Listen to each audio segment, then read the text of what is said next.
The massive Imperial vessel emerged from hyperspace at the edge of the Sol system, its gleaming hull reflecting the distant sun. Inside the command center, Admiral Krell observed the blue-green planet on the main screen with mild curiosity. "Primitive technology detected, sir," reported Officer Tarn. "They've barely established colonies on their neighboring planets." "Interesting," Krell replied, stroking his scale chin. "And yet our long-range scans detected unusual energy signatures. Proceed with caution." The Galactic Empire had conquered 1,000 worlds across 3 spiral arms of the galaxy. Each new civilization typically followed the same pattern. Initial resistance followed by swift submission. The Empire's technological superiority ensured compliance, and their diplomatic courts handled the aftermath, integrating new species into the grand imperial design. Earth was supposed to be no different. "Send the welcome delegation," Krell ordered. "Standard first contact protocols." 3 days later, the Imperial shuttle descended through Earth's atmosphere, landing on a specially prepared platform in Geneva. Humans from various nations gathered to witness humanity's official introduction to galactic society. Ambassador Vaughn stepped onto Earth soil with practiced grace, flanked by guards whose ceremonial armor concealed advanced weaponry. The Imperial delegation approached the human representatives with the confidence of those who had performed this ritual countless times before.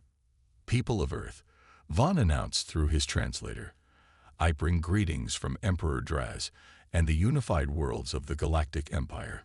We welcome you to the community of civilized species." President Reed stepped forward, extending a hand in the human custom. "We are honored by your presence, Ambassador. Earth looks forward to peaceful exchange with your people." Vaughn hesitated before accepting the gesture, unaccustomed to physical contact during diplomatic exchanges. The humans smiled, seemingly pleased by this small accommodation to their customs. Later that evening, at a reception hosted in the Imperial delegation's honor, Vaughn conversed with Reed and other human leaders. "Your species has achieved remarkable progress despite your isolation," Vaughn noted, sipping a liquid the humans called wine. "It was surprisingly pleasant. Though our historians will be fascinated by your development path." "How so?" asked General Miller, head of Earth's United Defense Force. "Most species evolve toward unity and peace as they advance," Vaughn explained. "Your historical records indicate constant warfare throughout your development. Most unusual." Miller exchanged glances with Reed. "War has shaped us, for better or worse. It's part of who we are." Vaughn's assistant, Lyra, who had been studying Earth's military history, joined the conversation. "We found it particularly interesting that you've had over 15,000 significant armed conflicts in your recorded history. No other species in the Empire has fought themselves so persistently. Perhaps that's why we achieved space travel so quickly," Miller replied with a slight smile. "Competition drives innovation." Vaughn laughed politely. "A primitive perspective, but charming. You'll find the Empire has eliminated such wasteful impulses. Our unity is our strength."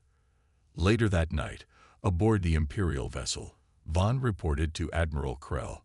"The humans are cooperative but unusual," Vaughn stated. "They seem eager for alliance rather than integration." Krell reviewed the data on his screen. "Their planet is rich in resources we need. The Emperor is particularly interested in their water reserves and rare minerals." "They hinted at military capability," Vaughn cautioned. "Their history suggests they might resist standard annexation procedures." Krell waved away the concern. "All species resist initially. Their technology is centuries behind ours. Begin the standard integration process. Offer them protected status in exchange for resource access. And if they refuse?" Krell's expression hardened. "Then we proceed as we always do. One demonstration of force is usually sufficient." As the Imperial ship orbited silently above, the people of Earth continued their celebrations, unaware that the Empire had already classified their world as a Class 3 acquisition target. The decision had already been made in distant Imperial chambers. The war that had never been fought was about to begin. 2 weeks after first contact, the mood had shifted dramatically. In the Imperial flagship's conference room, Ambassador Vaughn faced Admiral Krell with obvious discomfort. "The humans have rejected our initial terms," Vaughn reported. "They insist on maintaining complete sovereignty and offer only limited resource-sharing agreements." Krell's eyes narrowed. "Unacceptable. The Emperor specifically marked their water reserves and rare minerals as high priority." "They seem prepared to negotiate fair trade," Vaughn suggested. "Perhaps a longer integration timeline." "We don't negotiate with primitive species," Krell interrupted. "Their flexibility in talks suggests weakness, not strength. Begin preparing the demonstration force." On Earth, the United Defense Force headquarters hummed with activity. Maps and holographic displays showed Imperial ship positions, while analysts worked around the clock studying every scrap of information about Imperial technology. General Miller entered the main strategy room, where President Reed waited with the core defense team. "They're positioning for a show of force," Miller announced, pointing to the orbital patterns on the main screen. "Classic intimidation tactics." Admiral Drake, a weathered veteran with steel-gray hair, stood beside a holographic display of the Imperial flagship.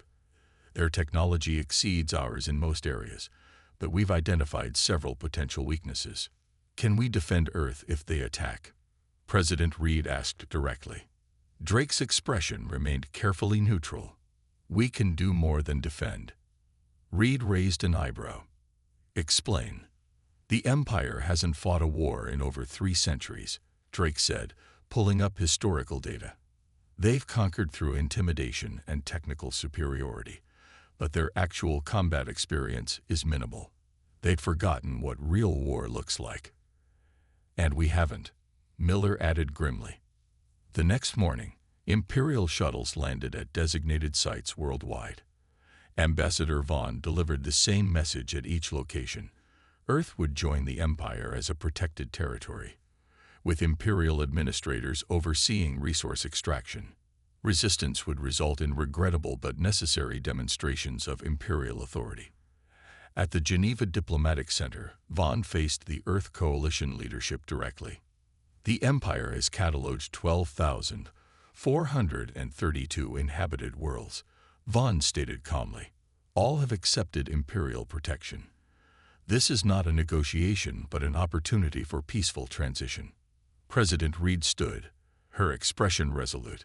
"Ambassador, we value the opportunity for galactic cooperation, but Earth will remain sovereign." "The alternative would be unfortunate," Vaughn replied. "Your military capabilities are generations behind ours." Admiral Drake stepped forward.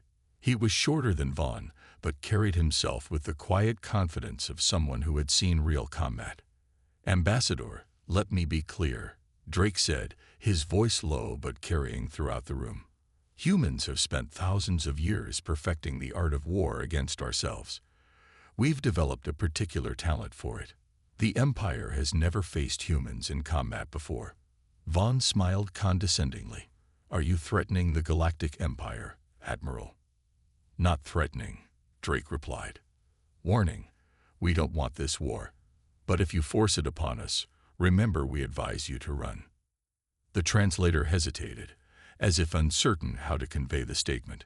When it finally relayed Drake's words, several Imperial officers laughed openly. 2 days later, Admiral Krell received Emperor Draz's authorization for a limited military operation.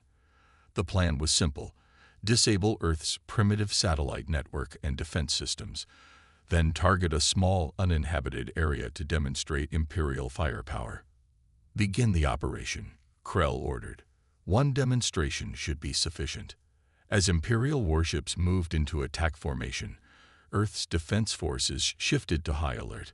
Radio transmissions between military commands worldwide fell silent, replaced by prearranged communication protocols developed specifically for this moment.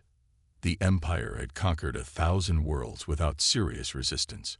They expected Earth to follow the pattern. They were wrong. The Imperial warships descended into Earth's upper atmosphere in perfect formation. Their hulls gleamed in the sunlight as they positioned themselves above key military installations. On the flagship's bridge, Admiral Krell watched with satisfaction as targeting systems locked onto Earth's primitive defense satellites. "Begin the demonstration," Krell ordered. "Target their orbital communication network first." Officer Tarn pressed the command sequence. "Weapons charged, sir. Firing in 3, 2. The bridge rocked violently. Warning lights flashed across control panels. "What happened?" Krell demanded. "Unknown explosives attached to our hull, sir," Tarn reported, his voice rising with confusion. "Damage to engines 3 and 4. Before Krell could respond, reports flooded in from other Imperial vessels. Each reported similar attacks, small explosive devices somehow attached to vulnerable points on their hulls. "Impossible," Krell muttered. "They have no ships capable of reaching us undetected." On Earth, in the underground command center of the United Defense Force, Admiral Drake watched the Imperial formation break apart in disarray. "Space mines deployed successfully," reported Commander Wilson. "Phase 1 complete." Drake nodded. "Begin Phase 2. Across Earth's orbit, hidden platforms that had appeared to be simple weather satellites suddenly activated, revealing small but powerful railguns. They fired simultaneously, launching thousands of metal projectiles at the Imperial fleet. The simple kinetic weapons weren't technologically impressive, but they didn't need to be. Moving at extreme velocities, they tore through the surprised Imperial ships whose shields had been calibrated for energy weapons, not physical impacts. "The humans are using projectile weapons," Krell asked incredulously as reports of damage came in. "Recalibrate shields immediately." "We can't, sir," Tarn responded. "The shield generators were specifically targeted. They seem to know our ship designs." Krell gripped his command chair. "Launch fighters. Find their weapon platforms and destroy them." Imperial fighters streamed from the larger ships, sleek and deadly. They moved with precision toward the identified threat platforms. On Earth, Commander Wilson relayed this development to Drake. "Imperial fighters deployed, sir, moving exactly as predicted." Drake allowed himself a small smile. "Spring the trap." Small stealth craft, hidden in Earth's orbit for years under the guise of space debris, suddenly activated. Each carried only 2 missiles, and a pilot willing to engage in close-quarters space combat. They accelerated toward the Imperial fighters from behind. The Imperial pilots, trained in formation flying and overwhelming force, had never faced guerrilla tactics in space. They were unprepared for the human pilots who broke every rule of conventional space combat, flying directly into their formations, executing maneuvers that risked their own destruction, and targeting the fighter engines with missiles specifically designed to penetrate Imperial shielding. "What are they doing?" gasped an Imperial wing commander as he watched human pilots fly suicide runs against his formation. "This isn't proper combat procedure." In the flagship's increasingly damaged bridge, Krell struggled to understand what was happening. How did they develop weapons that specifically target our weaknesses? Officer Lyra, who had studied human history, paled as she examined the battle data. "Sir, they've been studying us since we arrived, and I believe they're applying historical Earth tactics called asymmetric warfare. They're not trying to match our strength, they are exploiting our expectations." "Retreat to higher orbit and regroup," Krell ordered. "We need to reassess." As the Imperial ships withdrew, Drake ordered the human forces to hold position rather than pursue. "Sir," questioned Wilson, "we could press our advantage." "Not yet," Drake replied. "They're still learning what they're facing. Let them retreat and think about it." In orbit, the Imperial fleet limped away, having lost 12 fighters and with significant damage to 3 major warships. No human lives had been lost yet, though several pilots had sustained injuries. On the flagship, Admiral Krell composed a message to Imperial Command. He hesitated over the wording, reluctant to admit the truth. The supposedly primitive humans had just delivered the first military defeat the Empire had experienced in centuries. And somehow, Krell sensed, this was only the beginning. Admiral Drake stood before the United Earth Defense Council, his uniform crisp despite having slept only 3 hours in the past 2 days. Holographic displays showed the Imperial fleet regrouping at the edge of the solar system. "We've bloodied their nose," Drake said, "but now they'll come at us with everything they have." President Reed leaned forward. "Your assessment of our chances, Admiral." "We can't match them ship for ship," Drake replied honestly. "But we won't fight them that way. Operation Hornet's Nest is ready." General Miller activated the main strategic display. "We've spent years preparing for first contact scenarios, including hostile ones. Now we implement what we planned." The display showed hundreds of small dots spreading throughout the solar system. "Phase 1 was defensive," Miller explained. "Phase 2 is offensive. We're deploying our entire microsat network, thousands of small, armed satellites hiding among the asteroids and planetary rings. Each carries only 1 or 2 weapons, but they're virtually undetectable until they strike." On the Imperial flagship, Admiral Krell faced the Emperor's holographic image with barely concealed shame.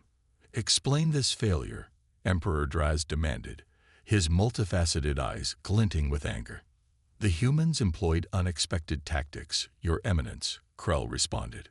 "They avoided direct confrontation in favor of targeted strikes against vulnerabilities. We've adjusted our approach accordingly." "These are primitives," the Emperor hissed. "End this embarrassment. I am dispatching the 7th Imperial Fleet to your position. Crush them completely."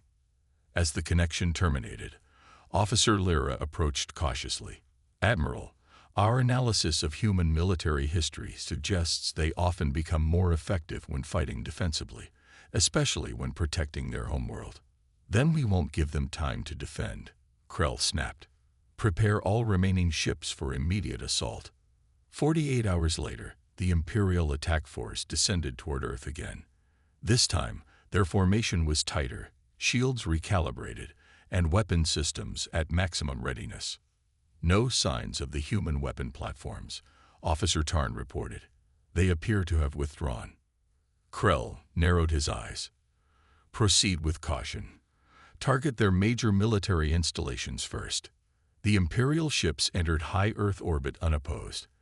Moments before they could fire their weapons, chaos erupted.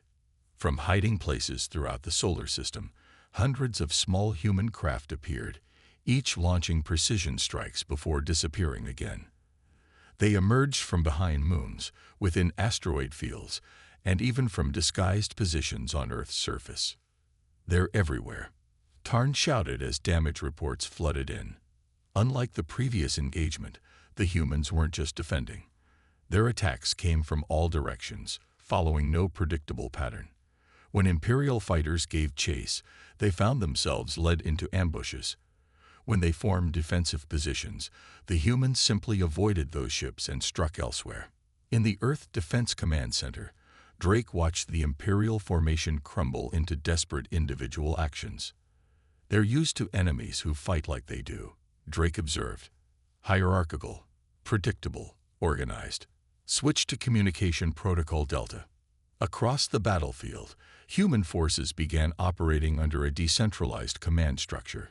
Each unit commander now had complete tactical autonomy, guided only by the overall strategic objective: bleed the Imperial fleet. An Imperial communication officer reported in panic. "Sir, we can't identify their command structure. There seems to be no central coordination to target." Krell watched in growing horror as his perfectly organized fleet was being torn apart by what appeared to be hundreds of independent attackers, each adapting differently to Imperial responses. "Where is their command ship?" he demanded. "Find it." "We can't identify one," Officer Lyra admitted. "They appear to be operating independently, yet somehow coordinated." On Earth, President Reed received regular updates as the battle progressed. "How are our casualties?" she asked grimly. "Significant," Miller replied. "We've lost 28 pilots and 14 orbital platforms, but the Imperial losses are catastrophic. They've never experienced this kind of warfare." Drake's expression remained somber. "This is just the beginning. We've shown them humans don't fight like other species. Now they'll either retreat or they'll bring everything they have. Reed finished. Drake nodded. And that's exactly what we've prepared for. In space, the Imperial fleet had transformed from an organized attack force into scattered groups of damaged ships, fighting for survival against an enemy they couldn't predict or understand. Admiral Krell stood before the holographic War Council, his uniform bearing the scorch marks from a bridge fire that had nearly killed him during the retreat. 7 Imperial fleet commanders watched in shocked silence as he played back the battle recordings. These humans, Krell explained, his voice hoarse from smoke inhalation, fight unlike any species we've encountered in Imperial history. Grand Admiral Vex, commander of the approaching 7th Fleet, leaned forward. Surely you exaggerate. They are pre-FTL primitives. Primitives who somehow knew exactly where to strike our ships for maximum damage, Krell countered. Primitives who adapted their tactics mid-battle. Primitives who have cost us 42 capital ships and over 300 fighters. Emperor Draz's image dominated the center of the council. Enough excuses. The 7th Fleet carries our elite Deathbringer squadrons. We will obliterate their major cities simultaneously. Such overwhelming force will break their will to resist. On Earth, the mood in the Defense Command bunker was far from celebratory despite their victories. Medical teams treated wounded personnel while analysts worked frantically to process data from the battles. They're bringing reinforcements, Drake announced, studying the long-range sensor data. A much larger fleet. Our orbital defense network won't survive a concentrated assault from a force that size. General Miller pointed to a simulation on the main screen. We've analyzed their attack patterns. They rely heavily on synchronized strikes, using overwhelming firepower rather than tactical flexibility. Then we make sure they can't synchronize, Drake replied. Implement Operation Dead Zone. Throughout Earth's orbit and across the solar system, thousands of small jammers activated, each broadcasting a different pattern of interference. The electromagnetic chaos would prevent the Imperial ships from coordinating precisely. As the 7th Imperial Fleet arrived in the solar system, they found their communications immediately degraded. Initiate synchronized attack pattern, Grand Admiral Vex ordered. Unable to synchronize, sir, his communications officer reported. Our ships can barely maintain basic contact through this interference. Vex's expression darkened. Proceed with individual targeting then. Each battle group will take assigned sectors. The massive Imperial fleet split into 7 battle groups, each targeting a different region of Earth. As they approached attack range, Earth's defenses remained ominously quiet. No resistance detected, an Imperial sensor operator reported nervously. They appear to be hiding. Grand Admiral Vex smiled coldly. They've exhausted their defenses. Begin planetary bombardment. The lead Imperial ships charged their main weapons. Seconds before they fired, dozens of small objects detached from their hulls and detonated. Boarders. Came desperate calls across Imperial channels. They attached devices to our hulls during the previous battle. Throughout the Imperial fleet, critical systems failed as delayed action sabotage devices activated. Weapons misfired, engines stalled, and shield generators overloaded. On his flagship, Vex watched in disbelief. How did they get boarding parties onto our ships undetected? A junior officer who had been analyzing human combat records spoke up. Sir, they didn't board. These appear to be autonomous devices, what humans historically called sleeper agents or time bombs. They attached them during the previous engagement, programmed to activate only when we prepared to fire on their planet. In the Defense Command Center, Drake received confirmation of the sabotage operation's success. Phase 1 complete, reported Commander Wilson. Their fleet is in disarray. Commencing Phase 2.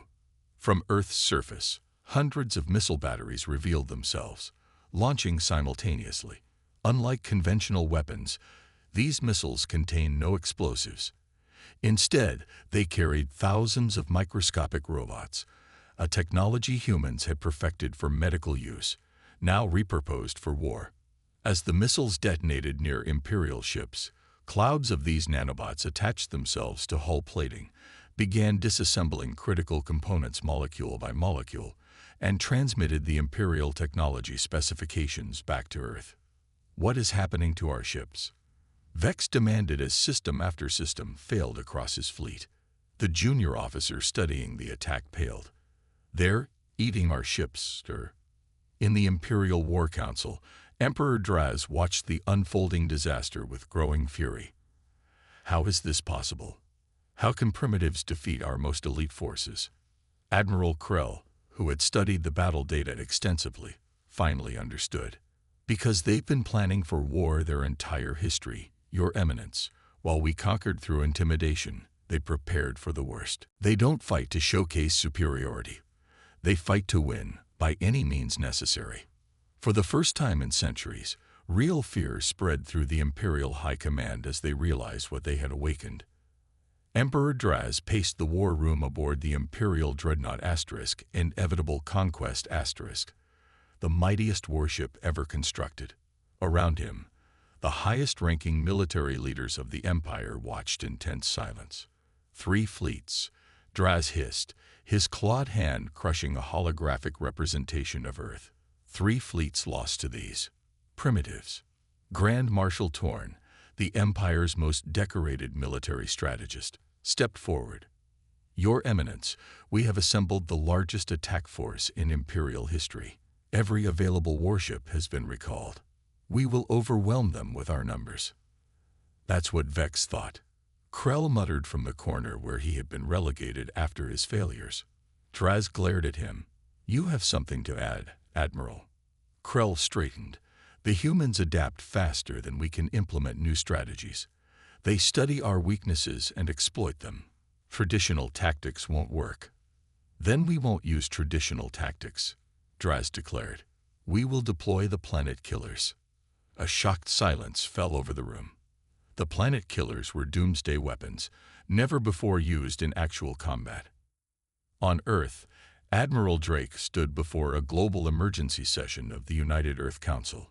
The chamber was partially damaged from an Imperial strike that had penetrated their defenses, with repair crews working quietly in the background.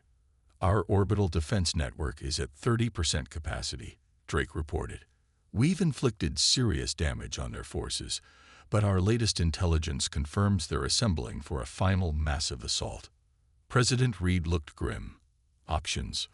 We've exhausted most of our prepared defenses," General Miller admitted.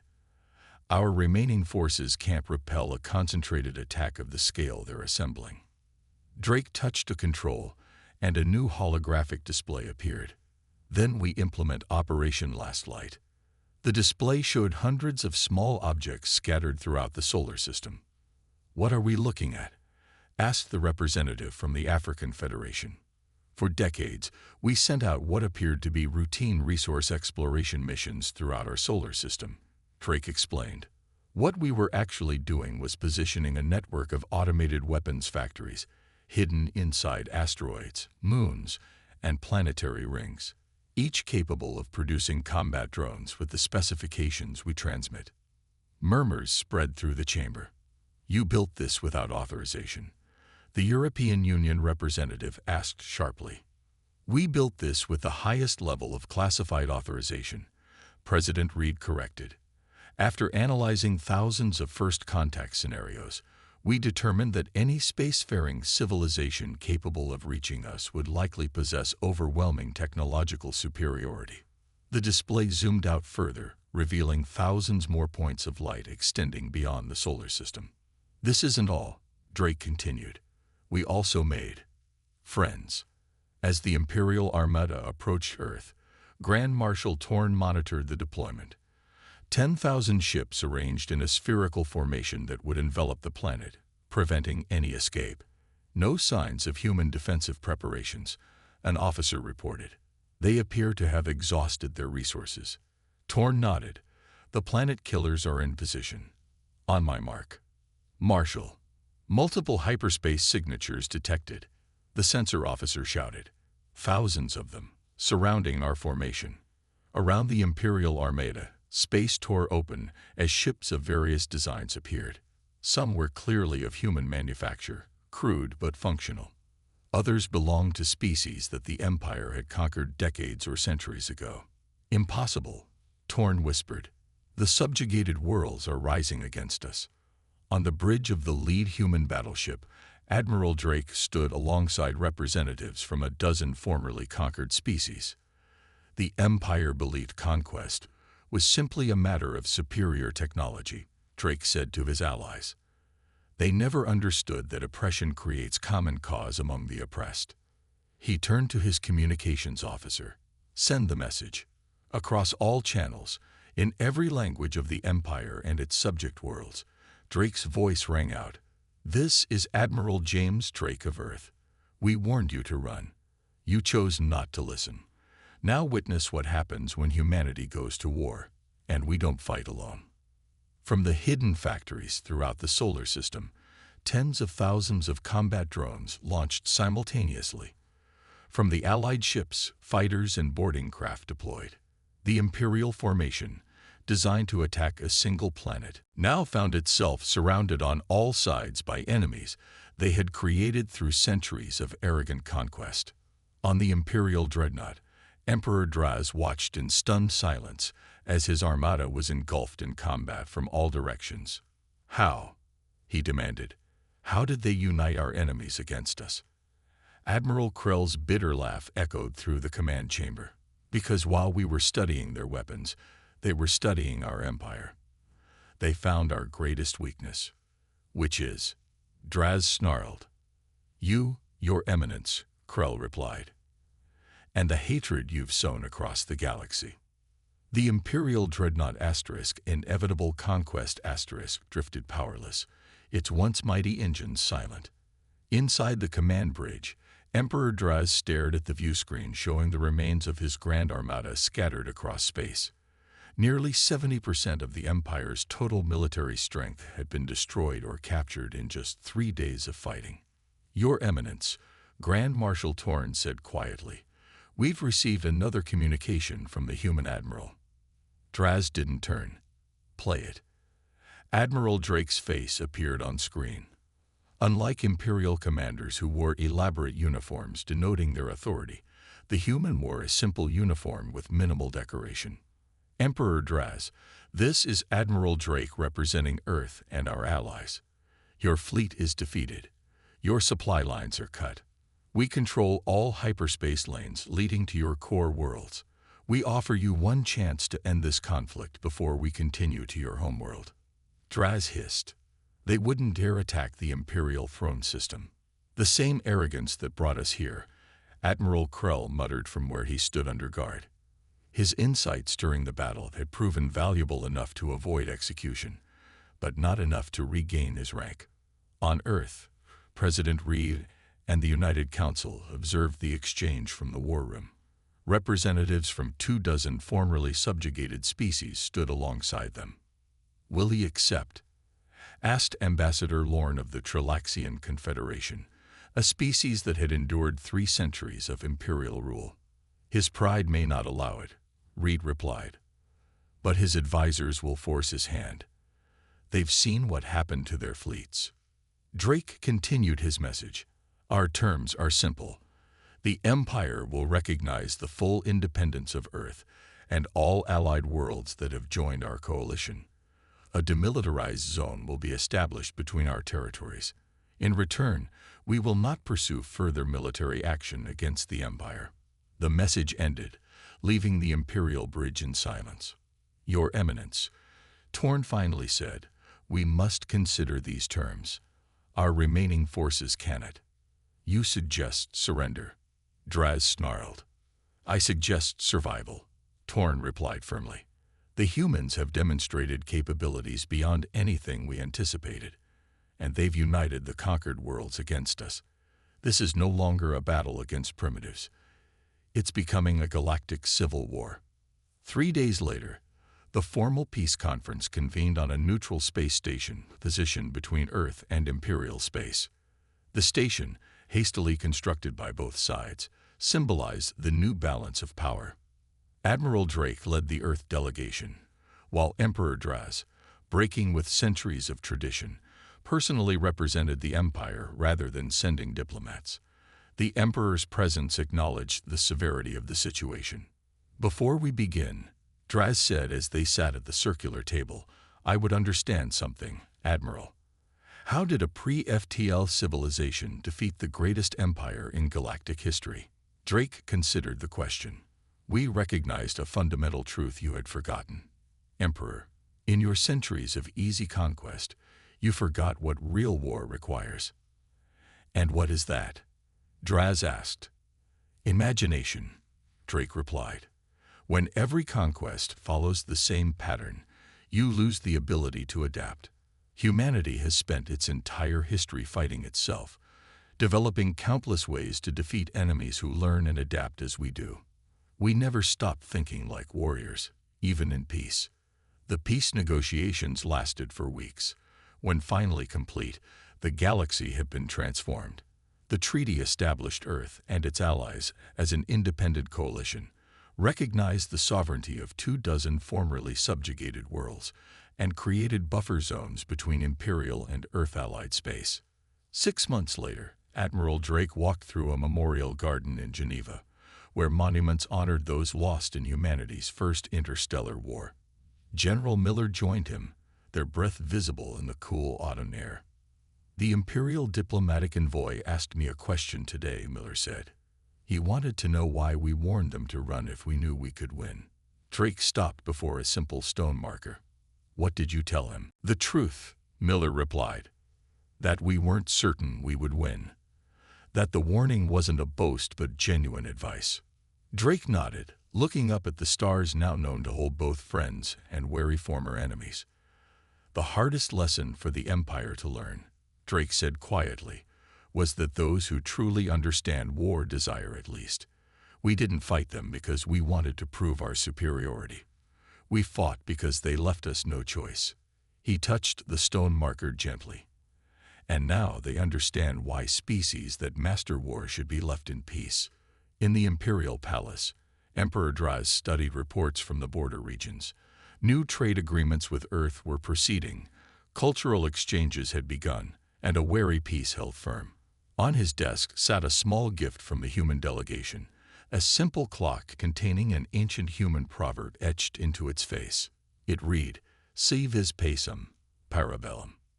If you want peace, prepare for war.